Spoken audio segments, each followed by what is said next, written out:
Terima kasih untuk Anda yang masih bergabung bersama kami di IDS Second Session Closing. Pemirsa, di segmen ini kami akan mengajak Anda untuk menyimak informasi emiten pilihan yang berhasil dihimpun oleh tim redaksi kami. Ketika tadi dari emiten logam emas, kali ini dari emiten logam untuk nikel. Pemirsa, ada Inco dan berikut informasi selengkapnya.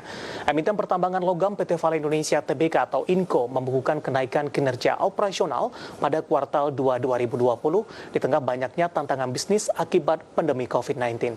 Inco menargetkan kegiatan produksi tidak jauh berbeda daripada realisasi produksi di tahun 2019 lalu. Dalam keterbukaan informasi perseroan di laman resmi Bursa Efek Indonesia, PT Vale Indonesia Tbk atau Inco telah memproduksi nikel dalam met sebanyak 18.701 ton pada kuartal 2 2020.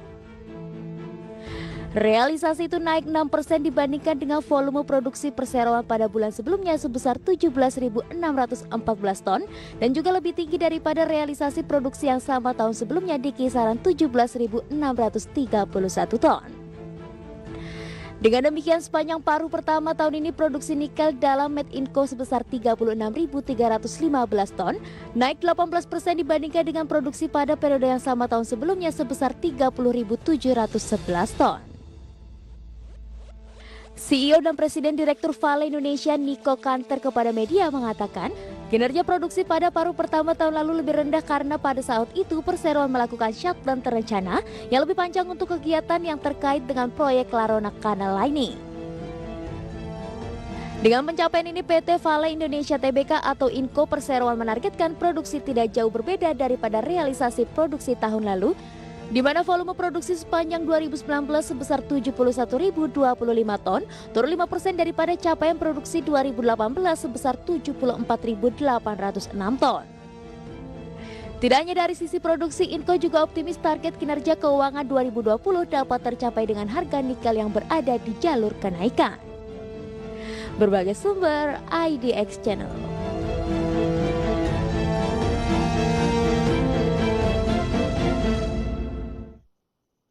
Dari informasi fundamental berikutnya kami akan mengajak Anda untuk melihat bagaimana pergerakan intraday tradingnya untuk Inco di sepanjang perdagangan hari ini dan nantinya juga di sepanjang tahun 2020. Apakah penguatan dari emiten-emiten logam di sepanjang perdagangan hari ini juga terjadi kepada Inco? Intraday tradingnya terlebih dahulu, data yang berhasil dirangkum oleh tim redaksi kami. Kita akan coba lihat secara bersama-sama pergerakan saham Inco di posisi pembukaan sesi pertama pada pagi tadi. Ini dibuka di level 3.300, kemudian pada pukul 10 ini mengalami kenaikan signifikan di mana Inco menyentuh ke level 3.360.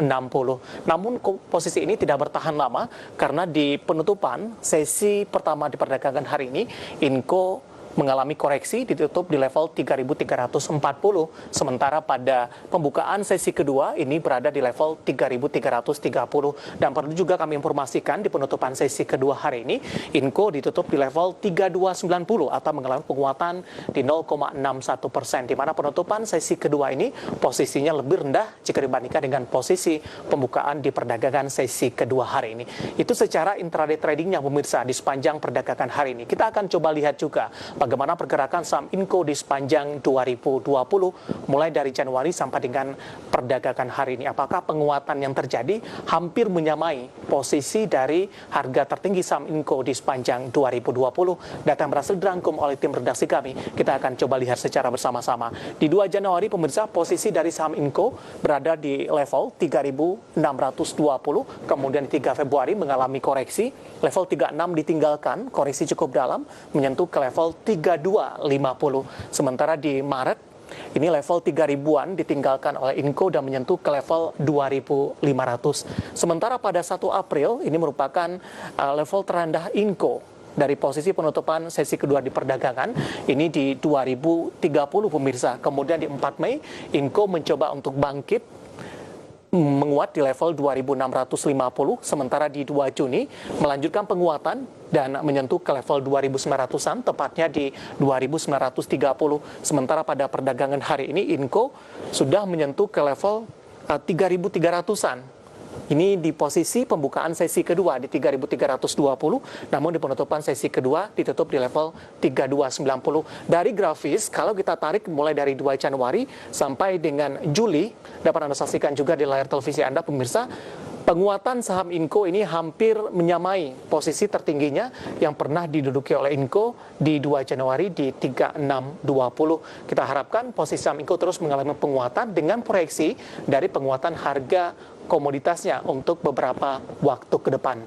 Dari teknikal, kita akan coba lihat juga bagaimana dari sisi valuasi untuk saham Inco dan mungkin saja bisa menjadi salah satu referensi untuk Anda. Data yang berhasil dirangkum oleh tim redaksi kami, kita akan coba lihat kembali secara bersama-sama pemirsa untuk dari sisi valuasi, dari sisi PER-nya terlebih dahulu, price to earning ratio untuk Inco ini berada di kisaran pemirsa di 17,50 kali. Sementara untuk posisi dari price sales ratio-nya atau PSR-nya ini ada di kisaran 2,90 kali, sementara untuk PBV-nya ini berada di kisaran di 1,03 kali.